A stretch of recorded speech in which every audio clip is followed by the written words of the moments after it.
Ils veulent passer par l'Algérie? Eh bien, qu'ils essayent. L'AES est prête et l'erreur ne sera pas du tout répétée. Cette fois, c'est la ligne rouge. Il n'y a pas de pitié. La France veut encore contourner. Elle veut forcer et manipuler. Mais aujourd'hui, ce n'est plus des États faibles. Non, c'est l'AES.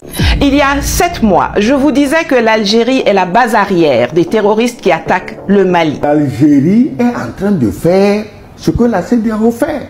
Tout comme le Nigeria et le Bénin sont les bases arrières de ceux qui attaquent le Niger, et la Côte d'Ivoire est l'état sanctuaire des déstabilisateurs du Burkina Faso. Bon, la situation est en train d'escalader et d'escalader quelque chose de bien. Mais ce qui est encore bizarre, et ce qui est encore, comme on le dit, on n'arrive pas à comprendre, mais qui est clair, net et limpide, c'est que l'Algérie a bombardé, n'est-ce pas, le drone qui se trouvait sur le territoire malien, et quelques jours après, l'Algérie a renoué ses amitiés avec la France. On est là aujourd'hui pour dire à l'Algérie que l'Algérie est un État ingrat. Cela nous amène à comprendre que la France est le pion essentiel dans cette guerre entre l'Algérie et le Mali. L'Algérie et le Mali, sinon l'Algérie et l'AES.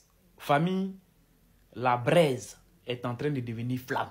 Parce qu'aujourd'hui, nous le savons haut et fort, clair, net et limpide dans la tête de tout un chacun que la France a perdu le combat au niveau du Sahel. Je répète, la crise entre Algérie et le Mali, la braise est en train de devenir flamme. L'AES n'hésite plus, des blindés sont prêts, les radars activés, le ciel est verrouillé, personne ne passera, aucun soldat, aucune cargaison, aucun drone. Que ce soit du côté malien, burkinabé ou nigérien, ils haussent tous le ton. Les 3 capitaines sont tous unis. Une attaque contre une seule. C'est une riposte à 3. Le deal est clair, la défense est totale et chaque tentative de provocation est captée, interceptée, neutralisée. Les satellites surveillent et les troupes avancées. La ligne de feu est déjà tracée. Peut-être que la France a encore dans ses idées que l'Afrique dort toujours. Alors que non, c'est fini. Les méthodes coloniales ne fonctionnent plus désormais. Aujourd'hui, chaque convoi est stoppé net. Chaque mouvement louche est dénoncé. Chaque pression est exposée. Le peuple sont réveillés et le nom de l'ennemi est connu. Et oui, ils ont trop menti, trop pillé, trop joué avec la mentalité des Africains. Maintenant, le jeu est terminé. Et même l'Algérie, pourtant africaine, commence à douter. Des négociations ont été tentées, mais Alger voit bien que s'impliquer, c'est s'exposer. Car l'AES ne bluffe plus. Le Niger, le Mali et le Burkina Faso sont prêts pour l'affrontement. Et cette fois, l'AES ne se défend pas, elle contre-attaque. Le peuple est prêt, les jeunes sont debout, dévoués, les anciens bénissent,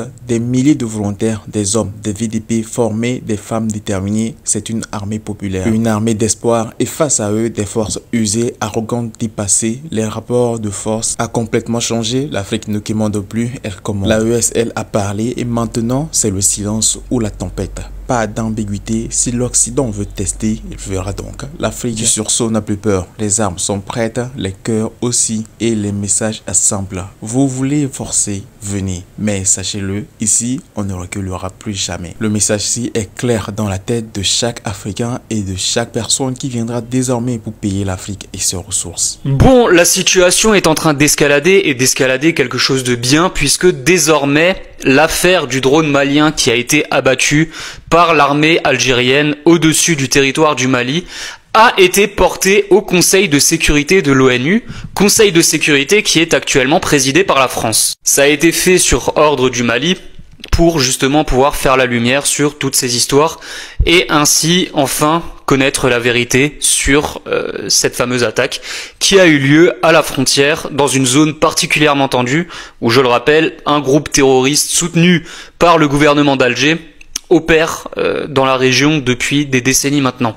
Et ça nous révèle quand même pas mal de choses, parce que si le Mali se permet de porter l'affaire au niveau du Conseil de sécurité de l'ONU, qui je le rappelle est quand même la plus haute instance internationale, c'est que Assimi Goïta et son entourage sont tout à fait conscients qu'ils ne sont pas responsables dans l'affaire, qu'ils étaient en droit de survoler cette zone, et que une fois de plus, mais bon ça on commence à être habitué, tout ce que le gouvernement d'Alger a pu dire au travers de ses relais de propagande est faux.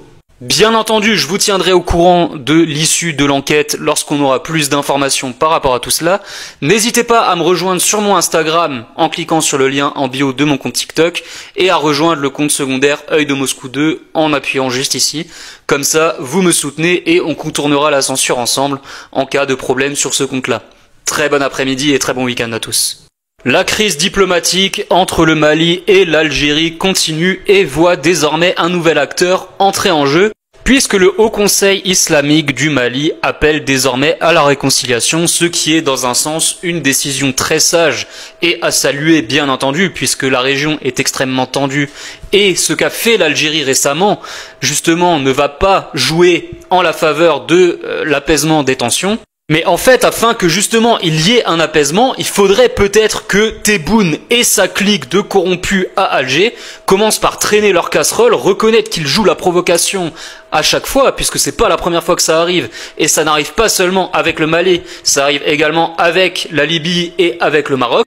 Et je parle même pas des attaques faites perpétuellement à l'égard d'Israël, puisque qualifier de sionistes toutes personnes qui ne sont pas d'accord avec les idées du FLN. Surtout que l'AES, donc l'Alliance des États du Sahel, qui est une alliance militaire entre le Niger, le Mali et le Burkina Faso, ne va pas se laisser faire, et a raison, surtout depuis que la Russie les reconnaît, ce qui est arrivé très récemment.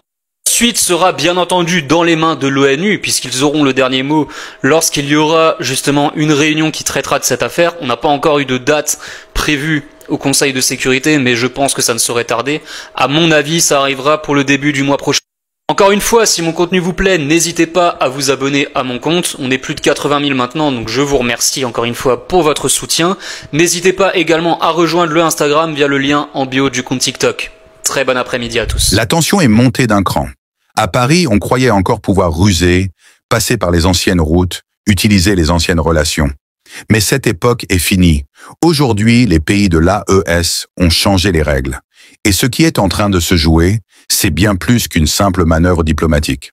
L'Algérie, elle aussi, est sous pression. La France tente de l'amadouer, de lui vendre le rêve d'une coopération militaire stratégique. Mais dans les coulisses, les pressions sont énormes. Car si Alger ouvre la porte, c'est tout le bloc de l'AES qui pourrait se retrouver infiltré. Et ça, ni Assimi, ni Ibrahim Traoré, ni Tiani ne peuvent le permettre. L'AES ne prend aucun risque. Les services de renseignement sont déployés partout. Les mouvements sont surveillés. Chaque véhicule suspect est contrôlé. Chaque tentative de contournement est stoppée net. Les frontières sont verrouillées et les soldats n'hésitent pas plus. Ils savent ce qu'ils défendent, leur souveraineté, leur avenir. Les populations aussi sont éveillées. On ne peut plus les manipuler avec les mêmes discours. Les réseaux sociaux relaient tout. Les jeunes dénoncent, les anciens observent, et tout le monde est en alerte. Ils savent qu'un coup se prépare. Mais ils savent aussi qu'ils ont des dirigeants qui ne reculeront pas. Ibrahim Traoré a déjà prévenu. Aucune tentative ne passera. Les armes françaises, les drones, les agents infiltrés, tout est repéré. Le Burkina a appris et il s'est blindé. C'est fini l'époque où on pouvait passer en douce. Maintenant, chaque centimètre de terrain est protégé. Et pendant ce temps, Paris panique. Rien ne marche. L'influence baisse. Les plans tombent à l'eau. Et dans les coulisses de l'Élysée, on commence à se demander, est-ce qu'on n'a pas sous-estimé l'AES? La réponse est claire, oui, et il est déjà trop tard. Ce que Paris ne comprend pas aussi, c'est que l'Algérie n'est plus une passerelle. C'est fini l'époque où tout passait tranquillement sous la table. Aujourd'hui, les regards sont braqués, les radars sont allumés, et la moindre anomalie est signalée. Ibrahim Traoré, Assimi Goïta et Abdourahmane Tiani ont redessiné la carte de la sécurité ouest-africaine.